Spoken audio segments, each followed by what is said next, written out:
is Samantha Richards reporting for BoxerCast. Economic alarm is at the top of our nation's current concern and as an effect has seeped into conversations in the classroom and along the walkways of Pacific. With unemployment rates in Washington County already around 8%, many of our nation's upperclassmen college students are beginning to worry about their future. Index reporter Duncan McGregor has more of the story. I'm here with a Pacific professor of economics and 3 Pacific students to talk about the current economic recession and its effects on campus. So let's get started by welcoming economics professor Phil Reuter. Why don't you tell us a little about yourself? I'm Phil Reuter. I teach economics at Pacific University. I tend to teach more of the applied microeconomic topics, and most of the economic crises have to do with more macro-oriented topics, but I have been following the news pretty avidly and know something about the topic. Okay. According to the BLS, their local area unemployment statistics for Portland, Vancouver, and Beaverton, the unemployment rate is about 8% right now. How is that going to impact seniors who are graduating this year and juniors who are looking at work and internships this summer and then graduating in the following year? As far as the students graduating, especially in 2009, that want to stay local, I would expect that they're going to have a more difficult time than students have had in recent years. And I would say that's already started. Our 2008 graduates, I think, already experienced that. What sorts of things can Pacific students do to increase their desirability to future employers?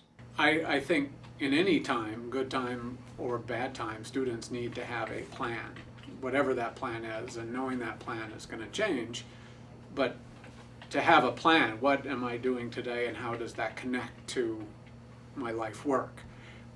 Not to say that you shouldn't take courses out of passion and feeling, that's a great reason to do it, but there should be a plan to support yourself as soon as you can at a level that you can live with. Do you think the liberal arts education helps to make students more marketable? That's a good question. I think to the extent that liberal arts degree of quality, and I think Pacific more and more is producing that degree in students, conveys to employers that the student is going to be able to write a little better than most, take a little initiative, more initiative than the typical in solving problems, is going to be able to train up when when it's desirable to train up. So one hopes that those skills are present in all of our graduates, and so hopefully a liberal arts graduate would be better at that sort of improvisation and free-form problem solving, and handling the unexpected, learning the skills as you on the fly.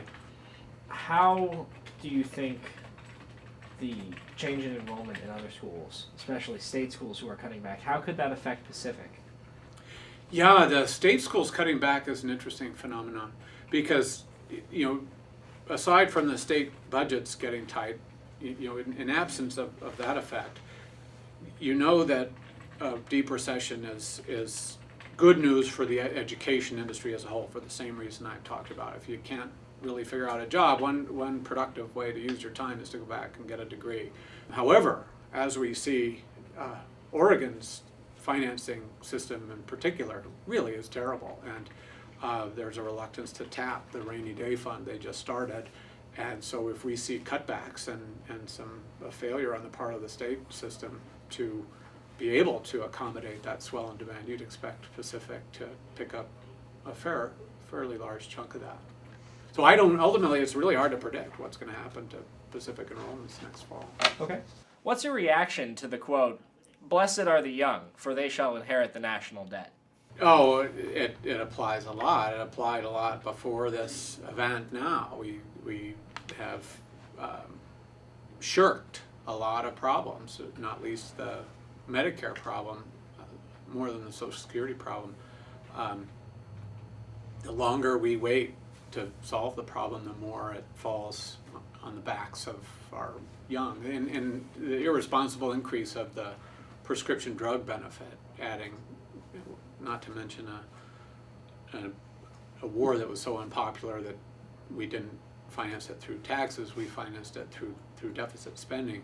The burden on the backs of the future earners is substantial. Given our current financial troubles, should students be more concerned about taking on additional debt at this time? It depends. It depends. It depends. I generally don't think that a bit of student loan debt is a bad thing, and here's why. There's nothing like loans to pay to make you think about how you're going to pay them. And as you think about how you're going to pay them, that makes students think, what kind of job am I going to get? What do those jobs pay? What kinds of trade-offs are there between doing what I love and having to pay the rent? What are those? How am I going to handle those? The sooner students start thinking about those questions, the better. And a little bit of pressure to pay off some loans, I think can make for a much higher awareness of some of the career questions that students tend to be a little slow to address. Okay. Thanks for coming in today, Phil. We appreciate your input. Our next guest is Sarah Braun. Why don't you tell us a little about yourself, Sarah? I am a double major in marketing and economics, and I'll be graduating May 2009. How do the rough employment waters actually fare for you? Right now, I have no idea what I'm doing, which is somewhat terrifying. I think that the job that I truly want, like as far as being an economics major, it doesn't truly apply, which is somewhat hilarious to my mother.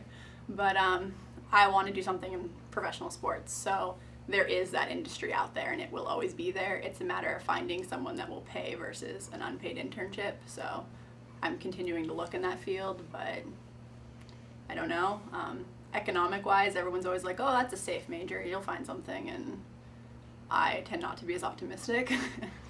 Given the 8% unemployment rate, does that, in Portland specifically right now, does that suggest to you that you might be moving somewhere else? It does, in a sense, just because the jobs that are available aren't something that I really want to pursue with my expensive college tuition. Right. I paid for the pretty piece of degree, so I'm going to try and apply it the best I can. And in Portland, if I can't find that job, I will have to move somewhere else, but I would like to stay in Portland. Okay. How does your current debt situation look? It's looking pretty big. Yep. They send me the interest payments, and I sadly write a check to them every month or every quarter, however often they send them, and it's definitely something that I'm concerned about, but if that means moving in with my parents for a year, I might have to suck it up and live with my parents for a year. Hopefully that's not the case, though. Herbert Hoover said, "Blessed are the young, for they shall inherit the national debt." What does that mean to you? That's something that my father and I argue about quite often, because he has this great opinion of Social Security, and he doesn't quite understand that it may not even be there for him. We reap what we sow, so I can't argue with it. We're going to inherit it. It's going to be our problem. We have to figure it out, but that's why you have economics majors, right? Sure. Thanks, Sarah.